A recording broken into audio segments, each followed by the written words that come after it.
అందరికీ నమస్కారం. Welcome to Madhava dairy farm. నా పేరు మదనమోహన్ రెడ్డి.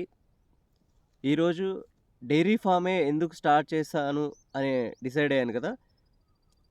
ఎందుకు డిసైడ్ అయ్యాను అనే దాని గురించి మీకు చెప్పబోతున్నాను. దానికంటే ముందు ఈ మదనమోహన్ రెడ్డి అనేవాడు ఎవడు? ఈ డైరీ ఫార్మ్ స్టార్ట్ చేయకముందు వీడు ఏం చేశాడు?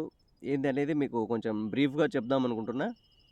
నా బాల్యం, నా చదువు అంతా కూడా గుత్తి సరౌండింగ్‌లోనే కంప్లీట్ చేయడం జరిగింది. హైయర్ ఎడ్యుకేషన్ మాత్రం అనంతపూర్ ఎస్ఎస్‌బిఎన్ కాలేజ్‌లో ఎంఎస్సీ ఆర్గానిక్ కెమిస్ట్రీ కంప్లీట్ చేయడం జరిగింది.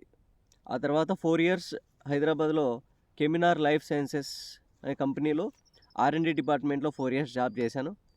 ఆ చేస్తున్న టైంలో ఏం చేద్దాము? నాకంటూ ఓన్‌గా ఒకటి ఉండాలి కదా! ఎన్ని రోజులు ఈ జాబ్ చేద్దాము అని చెప్పి నా తలలో ఎప్పుడు కూడా తిరుగుతూ ఉండేది.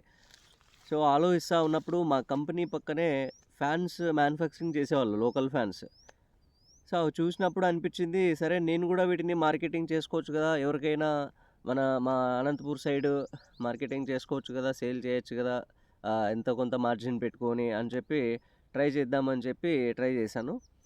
చిన్నగా వర్కౌట్ అయింది. వాటితో పాటు ఇంకా వేరే బ్రాండ్స్ ఏమన్నా ఉన్నాయా అని చెప్పి లోకల్ ఇండస్ట్రీ ప్రశాంతి నగర్ గాని, ఆ తర్వాత జీడిమెట్ల, చెర్లపల్లి, కొంచెం హైదరాబాద్‌లో హాలిడే ఉన్నప్పుడు గానీ, కొంచెం ఫ్రీ టైమ్ దొరికినప్పుడు ఇండస్ట్రీలు మొత్తం తిరిగాను.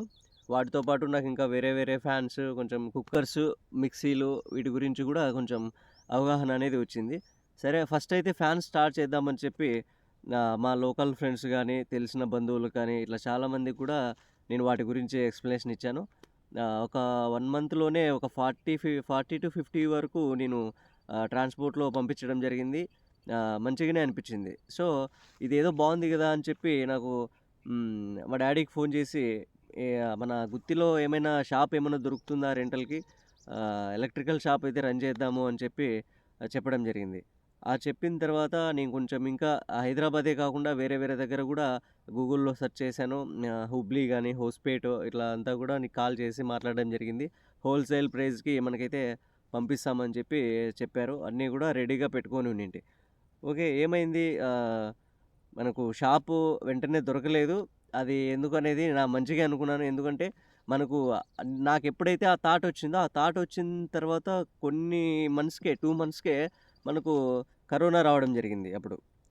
సో, ఆ కరోనా రావడం వల్ల మొత్తం ఏమైంది మొత్తం షాప్స్ మొత్తం బంద్ అయిపోయినాయి. ఏమి గూడా ఎక్కడ ఎవరు ఉంటారో, ఎవరు పోతారో అనేది గూడా ఎవరికీ అర్థం గాని పరిస్థితుల్లో మన రాష్ట్రమంతా గూడా పడిపోయింది. సో, ఆ టైంలో మనం ఇంకా అవన్నీ గూడా ఏం చేయలేము కదా! అని చెప్పి కామ్‌గా ఫార్మా మెడిసిన్ కాబట్టి మేము ఒక 2 మంత్స్ అయితే బంద్ చేశాము మా ఆఫీసు. తర్వాత మరి ఓపెన్ చేయడం జరిగింది. ఐడీ కార్డ్ చూపిస్తే మాకు పోలీసులు గూడా ఎవరు అబ్జెక్షన్ లేదు. మేము రెగ్యులర్‌గా మళ్ళీ డ్యూటీకైతే ఎళ్ళిపోయాము. అలా చేస్తూ ఇంకిది వర్కౌట్ అవ్వదు. నెక్స్ట్ ఏమైనా జరగచ్చు. మనం మిడిల్ క్లాస్ ఫ్యామిలీ. ఉన్న డబ్బులంతా తీసుకెళ్ళి ఈ మెటీరియల్ అంటే ఈ ఫ్యాన్స్, ఎలక్ట్రికల్ వస్తువుల మీద పెట్టి, షాప్ రెంటులు కట్టి, అడ్వాన్స్‌లిచ్చి, మనం షాపులు బంద్ చేసుకొని కూర్చునుంటే మనకి జరగదు కదా! చేతి నుంచి కట్టాల్సిన పరిస్థితొస్తది కాబట్టి, అది వద్దు అని చెప్పి ఫిక్స్ అయిపోయినా. ఓకే. ఇదొద్దు. ఇది కొంచెం మనకి ప్రాబ్లమ్ అయ్యేలాగుంది. సేఫ్ జోన్‌లో ఉండేది ఏదైనా చేద్దాము అని చెప్పి మళ్ళీ ఆలోచిస్తా ఉంటే, ఒకరోజు మా నాన్న ఇక్కడ మన దగ్గర ల్యాండ్ అమ్ముతాము అని చెప్పి అంటా ఉన్నారు మన ఊరు వాళ్ళు. తీసుకుందామా అని చెప్పి కాల్ చేశాడు. ఓకే. సరే మనకైతే లేదు గదా! మాకి ఇంతకుముందు ఉండింది గానీ తర్వాత మా దురదృష్టవశాత్తు అంతా గూడా మళ్ళీ అమ్మేయడం జరిగింది. So, okay. ఉండని అని చెప్పి ఒక 2 ఎకరా ల్యాండ్ తీసుకోవడం జరిగింది. తీసుకున్న తర్వాత ఆహ్, ఆ ఉన్న దాంట్లో ఏం చేద్దాము? ఇన్వెస్ట్‌మెంట్ చేసినాం గదా! దాని నుంచి మనం మళ్ళీ ఆ డబ్బులు రిటర్న్ తీసుకోవడం ఎలా? హ్మ్. అని చెప్పి ఆలోచించా. ఆలో ఒక పేపరు, పెన్ తీసుకొని ఆలోచిస్తా కూర్చున్నా. సరే మా మన సేఫ్ జోన్‌లో ఏదైతే చేస్తే మనకి బెటరు, ఏంది అనేది ఆలోచించిన. డైరీ ఫార్మ్ స్టార్ట్ చేస్తే ఎట్లా ఉంటది అనేది ఒక ఆలోచన అనేది నాకొచ్చింది. ఎందుకు అంటే, ఆ పని మనకి చిన్నప్పటి నుంచి అలవాటే. మనం ఒక రైతు కుటుంబం నుంచే వచ్చినాం కాబట్టి నో ప్రాబ్లమ్.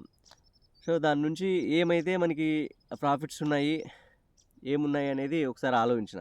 వాటి నుంచి వచ్చేది ప్రతీది కూడా మనకి లాభదాయకంగానే ఉంటది. వాటి పాలు గాని, వాటి పిల్లలు గాని, వాటి ఎరువు గాని ఎవ్రీ వన్ మనకి లాభదాయకమే కాబట్టి సో, నో ప్రాబ్లమ్. ఎంతవుతుంది ఏంది అనేది కొంచెం ఆలోచించుకున్నా. ఒక ప్లాన్ అనేది తీసుకున్నా. వాటితో కూడా మనం ఏం పెట్టొచ్చు, ఇంకా వాటితో పాటు అదొకటే రన్ చేయాలా, ఇంకా ఏమైనా చేసుకోవచ్చా అని చెప్పి అన్నీ గూడా ఆలోచిస్తే మా సైడ్ ఎక్కువ మల్లెపూలు తోటలు గూడా చాలా ఉన్నాయి. పక్కన బెదిడ్డి ఆ విలేజెస్‌లో మొత్తం. ఓకే. వాటి గురించి గూడా ఆరా తీశాను మా ఫ్రెండ్స్‌ని.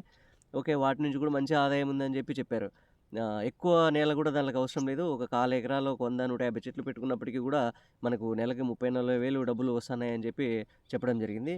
So, okay. దీంతో పాటు అది గూడా చేసుకోవచ్చు మల్టిపుల్‌గా అని ఆలోచన ఉండింది. నెక్స్ట్ వాటితో పాటి కోళ్ళు, పొట్టేళ్ళు గూడా పెట్టుకోవచ్చు గదా! అనే ఆలోచన వచ్చింది. మల్టిపుల్‌గా ఇవన్నీ చేసుకుంటే మనం ఈజీగా ఒక రూ. 1,00,000 వరకు మనం సంపాదించచ్చు గదా! అనే ఆలోచన అయితే నాకు రావడం జరిగింది. ఓకే. వీటికంతా ఎంత ఇన్వెస్ట్‌మెంట్ అవుతుంది, ఏంది అనేది కొంచెం ప్లాన్ చేసుకున్నా. అంటే ల్యాండ్ అయితే ఉంది. వీటిలో ఇంకా బోర్ లేదు, పవర్ సప్లై లేదు, ఒక షెడ్ లేదు, ఏమి లేదు కదా! ఎంత అవుతుంది, ఏంది, ఇది నా దగ్గర డబ్బు లేదు. ఏం చేద్దాము అనే పరిస్థితుల్లో సరే నేను అక్కడ ఉండి జాబ్ చేస్తూ ఇవన్నీ చూసుకోవాలా అంటే నాకు కొంచెం కష్టతరం అనిపించింది. ఎందుకంటే చిన్న అమౌంట్ కాదు, పెద్ద అమౌంట్ కావాలా. పెద్ద అమౌంట్ కావాలనుకున్నప్పుడు నేను అక్కడ ఉండి అక్కడ ఆఫీస్‌లో వర్క్ చేస్తూ నేనిక్కడ డబ్బులు అరేంజ్ చేసుకొని ఈ వర్క్ అంతా 300 కిలోమీటర్స్ డిస్టెన్స్‌లో ఉన్నాను కాబట్టి చేయడం కష్టతరం అనిపించింది. బాగా ఆలోచించి డూ ఆర్ డై సిట్యుయేషను ఏదైతే అదైంది. దూకుదామని దూకేసా. జాబ్ రిజైన్ చేశాను. జాబ్ రిజైన్ చేసే ముందు నేను బోర్ వేపించడం అయితే జరిగింది. ఎందుకంటే వాటర్ ఫెసిలిటీ లేనిదే మనం ఏమి చేయలేం కాబట్టి ఆ వాటర్ ఫెసిలిటీ కోసం మనం ఖచ్చితంగా బోర్ వేపించాలా అని వేపించాను. మన అదృష్టం కొద్దీ మనకి వాటర్ అయితే కూడా మంచి పుష్కలంగా వాటర్ పడడం జరిగింది. ఇంకా ఆ తర్వాత జాబ్ మానేసి వచ్చేసాను. వచ్చేసి కొంచెం పీఎంఈపీజీ స్కీమ్ కింద లోన్ ట్రై చేస్తూ 1 బై 1 చుట్టూ ఫెన్సింగ్ గానీ, ఆ తర్వాత జాస్మిన్ ట్రీస్ ప్లాంటేషన్ గానీ, ఇవన్నీ గూడా చేపించడం జరిగింది. ఇంకా అలాగే మీకు నా నా వెనుక షెడ్డు గూడా కనిపిస్తా ఉంది. ఇవన్నీ గూడా ఫెన్సింగు మొత్తం ఇప్పుడు 1 ½ ఇయర్‌లో నేను ఈ వర్క్ మొత్తం కంప్లీట్ చేశాను. బఫెలోస్ కూడా తెచ్చుకోవడం జరిగింది.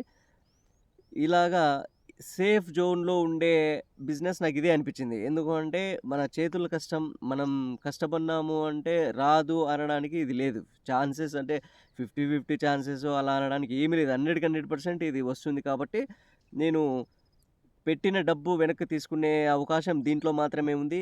వేరే దాంట్లో దేంట్లో పెట్టినప్పటికీ కూడా అది జరగచ్చు, జరగకపోవచ్చు. కాబట్టి వేరే దేని మీద నేను ఇన్వెస్ట్ చేయాలా అని అనిపించలేదు. ఇదైతే సేఫ్ అనుకున్నాను. నేను అనుకున్నట్టుగానే 1 ఇయర్‌లో కంప్లీట్ చేద్దాం అనుకున్నా. బట్ కొంచెం ఫైనాన్షియల్ ప్రాబ్లమ్‌తో 1 ½ ఇయర్ అయితే పట్టింది. ఇప్పుడు మొత్తం వర్క్ అయితే మొత్తం కంప్లీట్ చేశాను. ఇన్‌కమ్ కూడా స్టార్ట్ అయింది. మనకి జాస్మిన్ సెకండ్ క్రాప్ కూడా ఏప్రిల్‌లో స్టార్ట్ అయిపోతుంది. అప్పటి నుంచి మనకి మంత్లీ ఇన్‌కమ్ కూడా ఈ మిల్క్ నుంచి గానీ, ఆ పూల నుంచి కూడా 70,000-80,000 వరకు మనకు ఇన్‌కమ్ అనేది రొటేట్ అవ్వచ్చు. నెక్స్ట్ కోళ్ళు అనేది కూడా తెచ్చి వదిలాను. ఇంకా వాటితో పాటు ఇంకా తీసుకురావాలా. పొట్టేళ్ళు ఒకటి పెండింగ్ ఉన్నాయి. అవి కూడా తీసుకొస్తా. సో, మనము ఓన్‌గా నేను ఇంత డబ్బులు ఇన్వెస్ట్ చేసి పెట్టుకున్నందుకు నాకైతే ఫుల్ సాటిస్ఫాక్షన్‌గానే ఉంది. ఎందుకంటే అనుకున్న దాని విధంగానే ఒక 6 నెలలు అటు ఇటు లేట్ అయినప్పటికీ కూడా నాకి ఇన్‌కమ్ అనేది స్టార్ట్ అయింది. ప్రాబ్లమ్ అయితే ఎక్కడా లేదు. నేను డైరీ ఫార్మే ఎందుకు స్టార్ట్ చేద్దామని డిసైడ్ అవ్వడానికి కారణం వచ్చేసి ఇదే సేఫ్ జోను. మన కష్టం మీద ఆధారపడి ఉంటుంది కాబట్టి నేను ఇదే డిసైడ్ అయ్యాను. Thank you.